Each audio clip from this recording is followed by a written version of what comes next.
it's not just raising prices, but how do we introduce things like limited edition specials? How can we introduce things that feel more valuable and are more valuable so that we can charge a premium?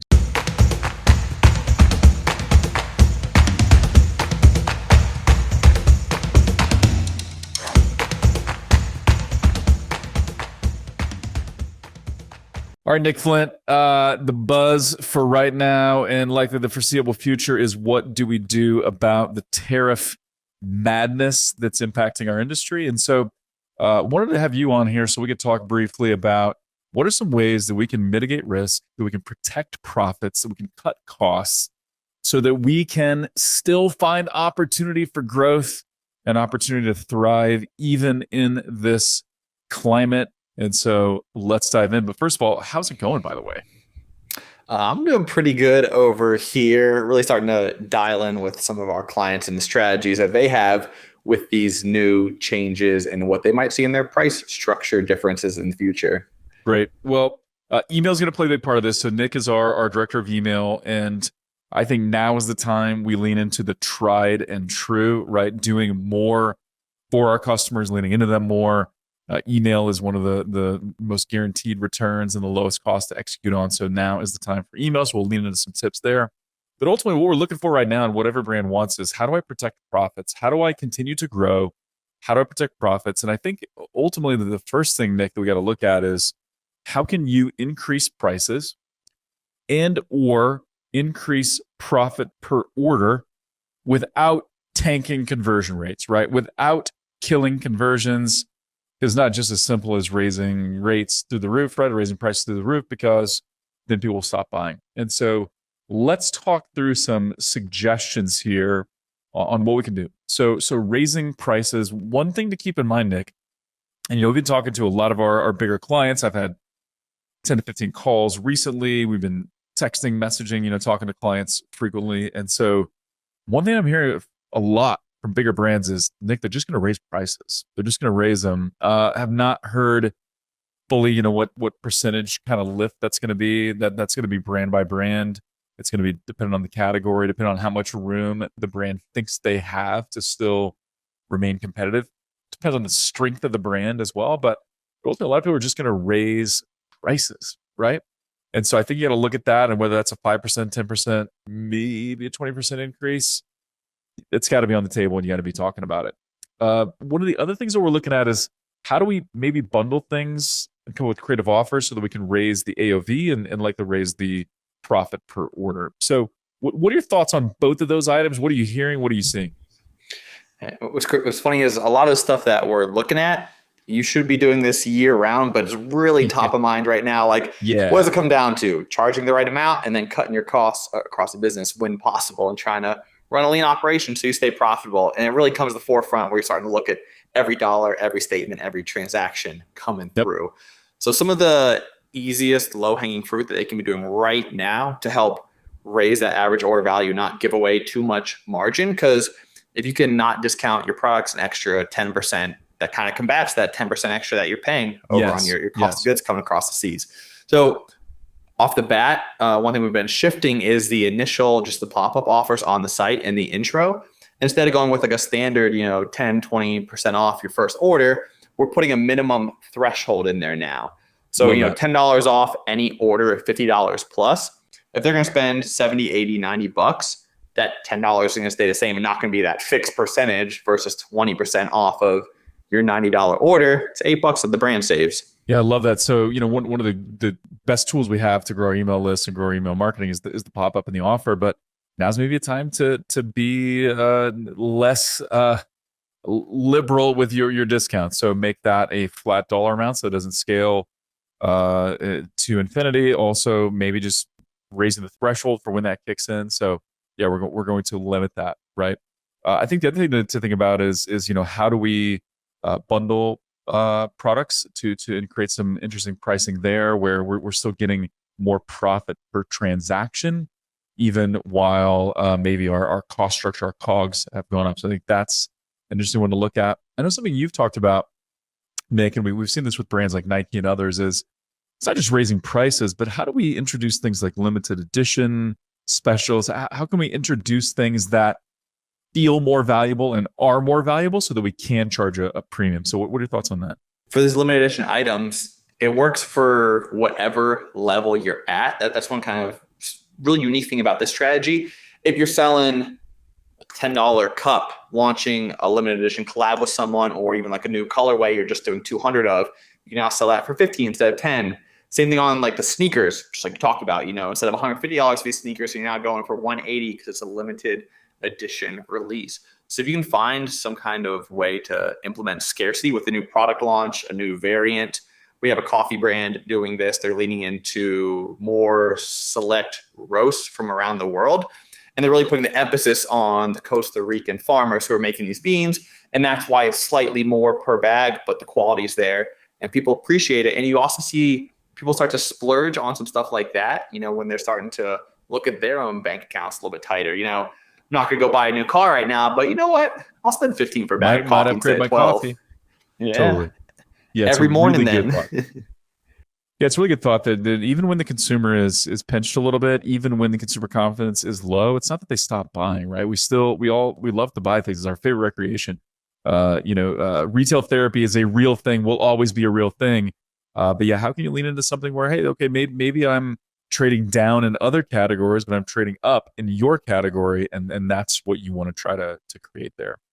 So I really want to underscore, this is not a time to cut growth costs, I believe, right? And this is, we were talking about this in our Monday morning meeting today, Nick, where, David Ogilvy, legendary ad guy, the guy behind Dovestope and Man in the Hathaway Shirt and Rolls Royce and a number of others, he talked about, man, I view advertising as an essential part of every product, just like I would an essential ingredient or essential component. And just when times get tough, I'm not going to cut the tires out of my Rolls Royce, because times are tough. I've got to invest in that. And same is true for marketing. We don't want to pull back on marketing, otherwise we'll lose market share. Otherwise, we'll create a death spiral potentially. And so, lean into marketing. Maybe you want to lean into it in a more efficient manner. Maybe you raise your MRR, things like that, but don't cut your advertising and growth budgets. But on the topic of cost cutting, Nick, I think this is a real thing, right? We've got to look at how can we get lean. How can we be lean and mean right now? So what are some suggestions there? What have you heard from others? What tips do you have? Especially on the SMS side of things, we're getting really tight with who we're sending to right now. You might have a 20,000 person SMS list with 10K of those being engaged, and the other 10K is like you're hopeful they'll purchase one day. They've been hanging around forever, and you will send them those texts for the big launches or product drops. But now we want to tighten up that window so those SMS sends are to your more guaranteed segment. Keep the revenue coming in from them. And then as things start to normalize, then breach back out into that broader audience that you were looking at before, kind of that hopeful window you're spending some extra money on.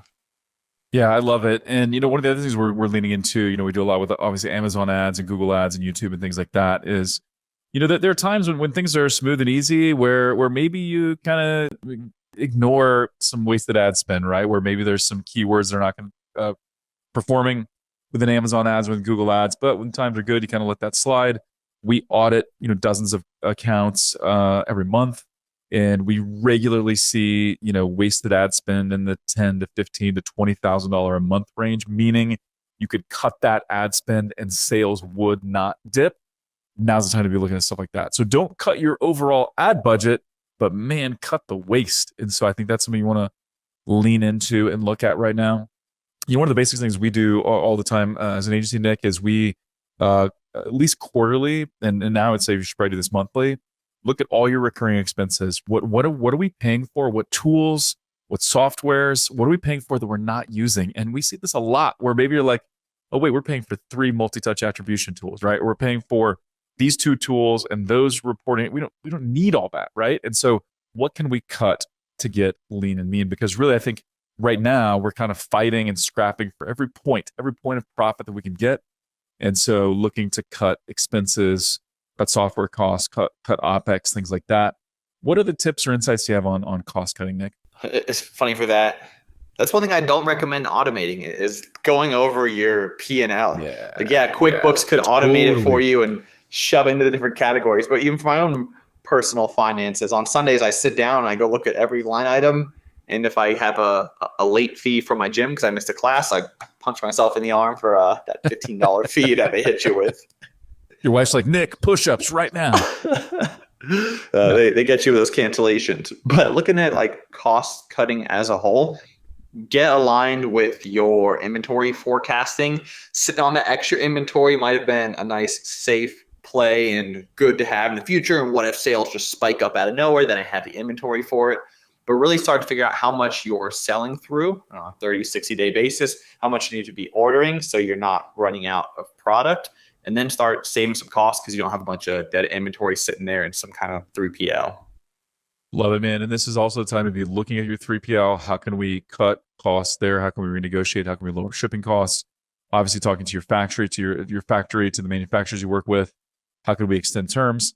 How can we maybe share in some of the price increases? So get creative there and really just look for any way that you can save and partner. Really nothing should be off the table because every point of margin matters at this point. And you know, another thing we recommend on the Amazon side, we got a couple services we recommend where they will go and help you recover fees from Amazon because there's probably some fees you've been charged that you can get a refund on for a variety of reasons.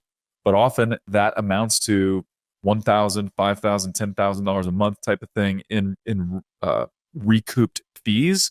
So now is the time to look at everything like that as well. Try to save as much as you can without reducing product quality and without taking your foot off the gas pedal because you want to still be gaining market share and growing through this time. Now, another thing we talked about, Nick, is, hey, now's the time to lean into email marketing. So what are some creative things we can do to make our email marketing better that's going to lift sales, lift profits? What can we do right now? I really like leaning into the brand's tone and the brand's voice. And just remember that you're talking to other people on the other side of this transaction, email or SMS. I can see a lot of brands kind of just sending out this one-way informational bit. One on the account I was auditing earlier today, a text, it was just super scientific, followed by read the blog post here. I'm like, do you think your customers really want to get this text and will it make them feel special like that? The blog post, like, come on, figure out a new way to phrase that and relate to your customers and work on your tone. General population probably a little bit stressed out now as well. So connect with them on a personal level. That'll make them feel more connected to your brand. And a great way to do this is just, asking questions and having a real conversation with them, especially if it's your top 100, 300, 500 customers. I always recommend sending out a question type email campaign to get those replies to help with deliverability and to boost your results in the future. But for now, if you don't have like the customer service backend to deal with 1,000 replies, start with your top 100, 300 customers and figure out what question you want to ask them and actually relate to them and have that back and forth conversation. And it's more likely to get you some referrals in the future when they send people your way.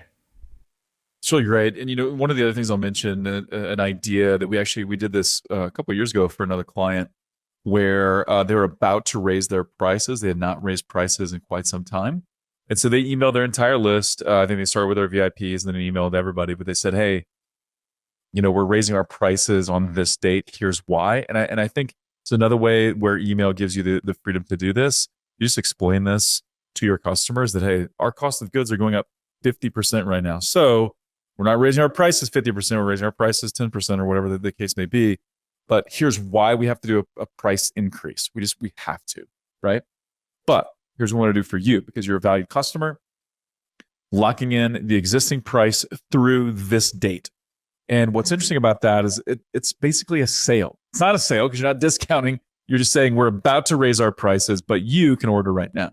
Now, obviously, there are a few things you got to keep in mind there. If you're low on inventory, you can't do it. If your inventory forecasting is not precise right now, you can't do it. But if all those things are good and you want to raise a little bit of cash right now to kind of help weather the storm, it's a great way to do a quote unquote sale without doing a discount.